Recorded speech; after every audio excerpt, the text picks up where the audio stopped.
Você sabia que se o fundo de uma panela começa a ficar escuro, pode ser indício que o gás está prestes a acabar? Fique ligado que na aula de hoje você fica sabendo. Roda a vinheta!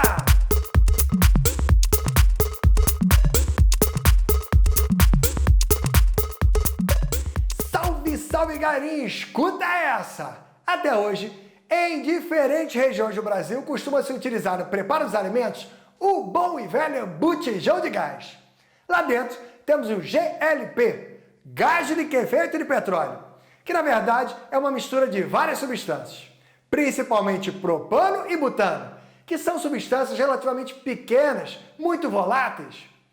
Porém, quando o botijão está quase no final, outras substâncias vão ganhar importância, as substâncias aromáticas presentes ali, que são menos voláteis.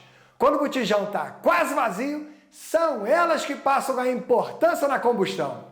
Sofrendo uma combustão incompleta, vão dar origem à fuligem, deixando a panela escura.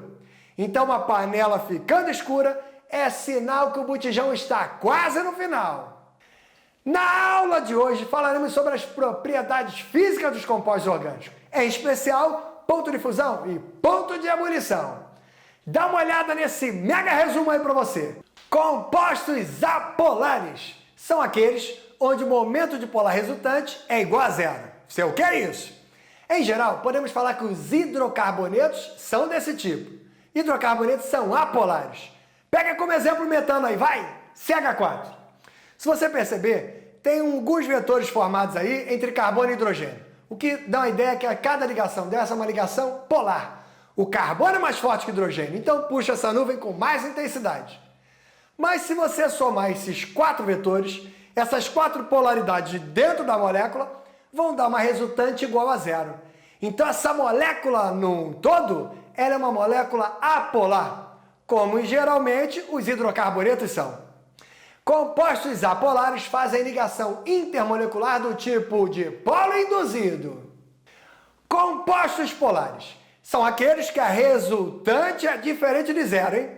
Em geral, quando você pega o hidrocarboneto, arranca hidrogênio e coloca um outro ligante ali, causa uma assimetria na molécula. E essa assimetria é a grande responsável pelos vetores não se anularem. Não se anulando, resultante diferente de zero, composto polar. Vamos dividir os compostos polares em dois momentos, hein? Os que fazem H-FON e os que não fazem H-FON. Na química orgânica, os mais famosos são, primeiro, sem H-FON. Podemos falar do éter, da acetona, do aldeído, da amina terciária, dos ésteres. Peraí, mas vamos travar nos principais. Vai lá, aldeído. Aquele C-O cria um vetor que não consegue ser anulado. Ele é polar. Olha para a acetona, C-O também criou vetores que não se anulam, polar. Olha no éter, o oxigênio criou vetores que somados não se anulam, também polar. Éter, cetona, aldeído, compostos polares, resultante diferente de zero, fazem ligação do tipo de polo de polo. Mas espera aí, hein? E aquela história do H-FON? H-FON, meu amigo, é quando o hidrogênio está preso ou a flúor, hidrogênio preso ou oxigênio, ou então hidrogênio preso a nitrogênio. Exemplo na química orgânica, vai! Olha o álcool aí, hidroxila, hidrogênio preso a oxigênio. Vai no ácido carboxílico, hidrogênio preso a oxigênio. Vai nessa amina primária que surgiu aí, ó, hidrogênio preso a nitrogênio. Repara que temos o H-FON. E essa ideia do H-FON faz a molécula se ligar a outra molécula pela chamada ligação de hidrogênio, que é uma ligação muito famosa na química, hein? Mas espera aí, você em casa deve estar se perguntando, mas por que isso é tão importante, hein? Saber se um composto é polar ou apolar permite você fazer uma previsão em relação ao ponto de fusão e ponto de ebulição dos compostos. Dá uma olhada na tela. Se você analisar, temos ali o etano. Olha o ponto de ebulição dele. Quando você compara com etanol, que é um aldeído, repara que o etanol já tem um ponto de ebulição um pouquinho maior. Quando você olha para o álcool com 2 carbonos, o etanol, repara que o ponto de ebulição dele foi mais alto ainda. Mas qual a explicação para isso, hein? A explicação está no tipo de ligação intermolecular que cada um faz. Pensa comigo. O etano é um hidrocarboneto. E os hidrocarbonetos são apolares. Fazem ligação de polo induzido, que é uma ligação muito fraquinha, Por isso o ponto de ebulição é pequeno. Se você olhar para o etanol, que é o aldeído, ele já é um composto polar sem H-FON, portanto faz ligação de polo, que é uma ligação um pouco mais forte. Por isso o ponto de ebulição ele vai subindo. E o álcool, que é o etanol, tem o H-FON. Ele é polar e tem H-FON, que é uma polaridade ali bem intensa. Nesse caso aqui ele faz ligação de hidrogênio, que é a ligação intermolecular mais forte dentre essas três. Por isso que o ponto de ebulição dele é mais alto.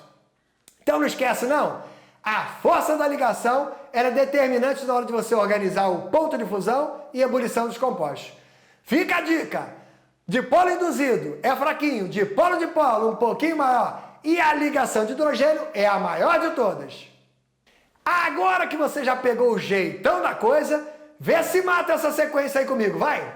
Estou olhando para o metanol, ponto de ebulição 64, estou olhando para o etanol, 78,5, estou olhando para o propan-1-ol, 97 graus Celsius. Pergunta que eu te faço, hein? Qual a explicação do propan-1-ol ter o maior ponto de ebulição? Você em casa deve estar se perguntando, eu vou ver o tipo de ligação. Mas nesse caso são três pertencentes à mesma função, álcool. Os três têm H-FON, os três fazem ligação de hidrogênio. Então empatamos no primeiro critério. Mas o segundo critério, ele vai em cima da massa, ele vai em cima do tamanho da cadeia. Se você perceber, o aumento da cadeia fez o ponto de ebulição aumentar.